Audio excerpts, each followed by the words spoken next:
तमाम देशवासियों को गांधी जयंती बहुत बहुत मुबारक हो। इसके साथ साथ मैं अपने देशवासियों से ये भी बताना चाहूँगा कि आज ही के दिन हमारे प्रधानमंत्री लाल बहादुर शास्त्री जिन्होंने जय जवान जय किसान का नारा दिया था, उनका भी जन्मदिवस है, उनको भी याद करनी चाहिए। उसी तरह झारखंड के जो टीपू सुल्तान के बहुत बड़े फ्रीडम फाइटर्स शेख भिखारी का नाम आता है, उनके बारे में लोगों का कहना है कि उनका भी जन्मदिवस 2 अक्टूबर है, उनको भी याद करना चाहिए। और साथ ही गांधी जी के प्राण रक्षक जिन्होंने जान बचाई थी शेख बतख मियां अंसारी, उनको भी याद करनी चाहिए। आज के दिन पूरे मुल्क में अगर देखा जाए तो सफाई के लेकर बहुत बड़ा अभियान चलाया जाता है। हमारे प्रदेश में भी 17 सितंबर से लेकर 2 अक्टूबर तक सफाई अभियान चलाया गया है। गरीबों की मदद की जाती है। आज के दिन गांधी जी को याद करते हुए उनका जो मिशन था, जो उनका उपदेश था कि छुआछूत को मिटाना चाहिए, हमारा समाज क्लासलेस और कास्टलेस सोसाइटी, उसको भी याद करना चाहिए। मैं देशवासियों को जो आप कह रहे हैं कि क्या संदेश देना चाहेंगे, जावेद साहब, अनस साहब और जकरिया साहब और इसरार साहब, ये बताना चाहता हूँ कि आज का दिन यूएनओ ने आलमी यौम अदम तशद्दुद डिक्लेयर किया है, world non violence day declare किया गया है। तो ऐसे हालत में जब हमारे प्रधानमंत्री और हमारे वर्ल्ड के तमाम लीडर्स यूक्रेन और रशिया के जो वार को ख़त्म करना चाहते हैं, उसके एफर्ट की जा रही है। आज उसको भी ख़त्म होना चाहिए।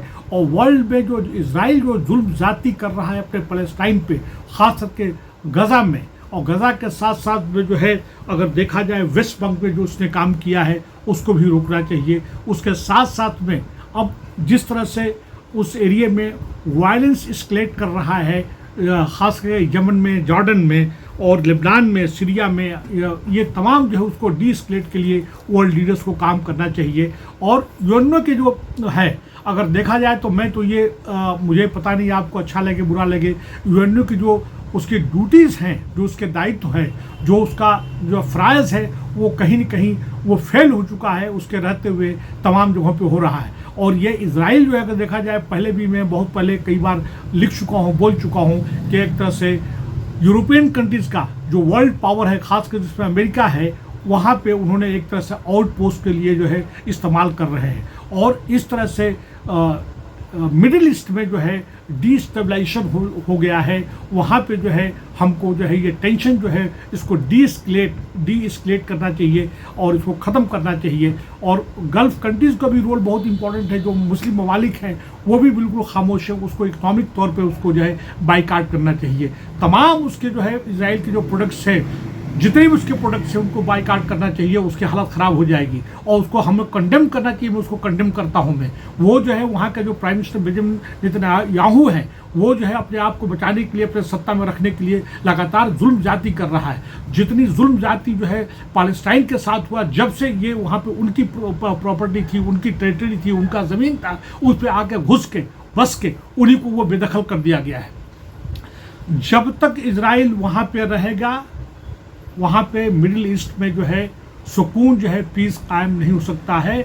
और इसमें कहीं न कहीं वर्ल्ड के जो पावरफुल कंट्रीज हैं, जिसमें अमेरिका खास करके है, वो अमेरिका और यूरोपियन कंट्री जिस तरह से यूक्रेन के लिए नाम आता है कि उसमें जिम्मेदार हैं, उसी तरह इसके लिए भी जिम्मेदार हैं।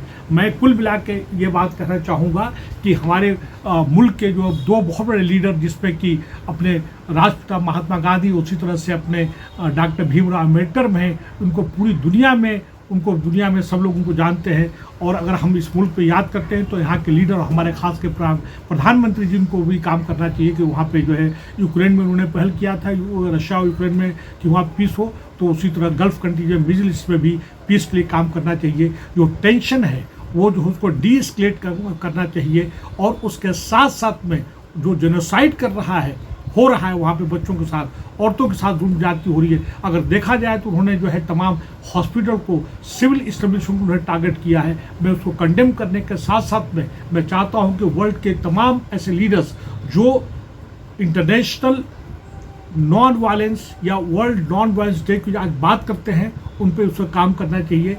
यही मेरा संदेश है आप सबका, खास करके ये जावेद साहब और जकरिया साहब, अनस साहब, इसरार साहब और शावर साहब, आप लोगों का बहुत बहुत शुक्रिया। ये मैसेज होना चाहिए। हमें अपने मुल्क में साथ साथ में अमन अमान कायम करने के साथ साथ में वर्ल्ड में अमन अमान पीस कायम करने के लिए काम करने चाहिए। आप सबका बहुत बहुत शुक्रिया।